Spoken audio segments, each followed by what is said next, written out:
part of International Women's History Day, we're going to give it a whole month because why the heck not? We're going to really focus on breweries and women within the brewing space. This whole visual stereotype of witches, they were actually brewsters, right? And we talked before that like brewsters is a female version of a brewer. So the big pointy hats was you'd see them in a crowd, right? They'd point out, they'd stick out. They'd have the big cauldrons, which is actually beer. They'd put the broom in front of their businesses or their homes, and that would show that they had beer like ready and available.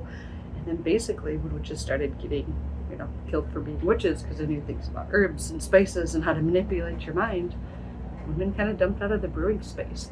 Obviously it didn't happen like immediately because this was like a really common part of the women's like daily routine as like a household chore is to make this very calorie dense liquid for the whole family.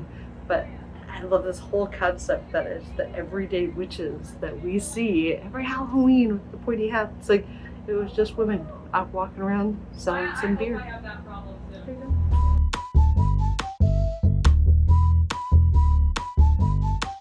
Thomas Jefferson is given credit as like the founding home brewer.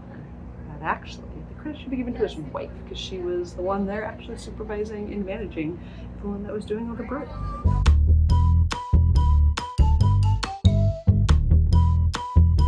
Do you know who the first person was to put hops in beer? It was a woman. Her name is Hildegard of Bingen. She's a Catholic saint. She was an avid brewer. She was one of the first people to ever write down their musical notions. She's wrote hundreds of hymns for the Catholic Church. And more importantly, for why you're watching this video, she put hops in beers.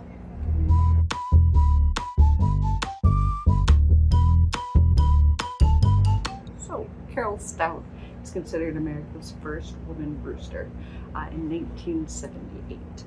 But unofficially in 1734, Mary Lissel was the first unofficial female brewery owner and brewster after she took over her father's brewery in Philadelphia.